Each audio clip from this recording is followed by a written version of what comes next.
Hey guys, Bushcraft 412 here. I want to show you a really quick, easy AR modification that you can do in literally 5 minutes and will cost you about $2. Now, given the nightmare we have here in New York with the SAFE Act, I wanted to change out my pivot pin on this legal lower, and I wanted to put one of these extended pivot pins to make life a little easier because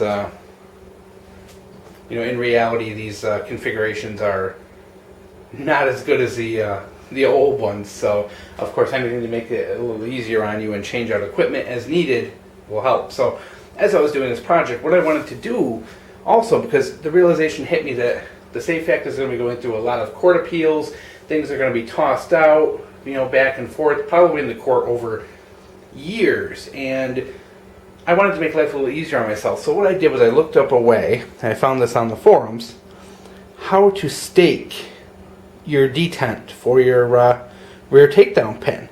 And so now, as you can see, there's no buttstock or anything holding that, but yet my takedown pin is being firmly held in place. Now this is a real easy mod to do. All you need is a couple of these 440 set screws, a little like .050 Allen head wrench to go with them, a 440 tap and handle, and a little bit of Loctite. All you need really, and I'll go through the process. I already did it on this one. I tried filming the process, but everything ended up out of focus. Every time my hand went in the way, I ended up focusing on my hand. You really couldn't see what was going on, so I kind of trashed the video, and I'm just going to give you a brief explanation. So pretty much what you're going to do is remove your handguard and all that, take out the detent, take out your takedown pin, take everything out, and get it ready.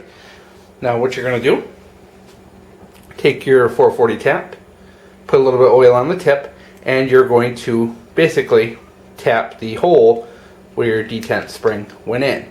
Now you got to remember, guys, you only need to tap this about 1/8 of an inch. So you're only talking maybe that much. So you're not doing a ton. Maybe, I think it was 5 or 6 full revolutions of this, and you're done. Now as you're going, you have to remember this is aluminum. It's going to tap very easy. You're going to get almost no resistance. So bear that in mind as you go through this project. If you're getting resistance, back off and remove the chips out of there, because it obviously means you're plugged up. Just take it slow, take it easy. If you haven't tapped anything before, find some kind of scrap aluminum somewhere and give it a go before you do it on your rifle. So when you get that hole tapped, basically I gave it about, I just kind of eyeballed it. I took one of these set screws and put it on the Allen head, and I put it in and gave it a test fit, and I found that the set screw was still proud maybe like 1 revolution, so I went back, cut 1 more revolution in, and then was done from there. So then what I did was I installed my new takedown pin, put the detent in, but the spring, you have to cut the spring down as well. If you don't, it'll be too tight and you won't get your takedown pin out. It'll be way too tight. So you got to cut about 1/8 of an inch off your spring. So what I did was I just lined up the spring and the set screw and took the same amount off the spring as the size of the set screw. Put your spring in, and then I put a little bit of blue Loctite on the set screw, and see if we can get this to focus. And I put it in here. We'll set it down. I'll probably be able to get it focused if I just zoom in. And of course. So now you can see the set screw is in there. It's completely flush with the receiver. And now I can change out stocks and change out different equipment without having that detent go flying or lose the spring or even crush that spring while you're trying to change on a stock.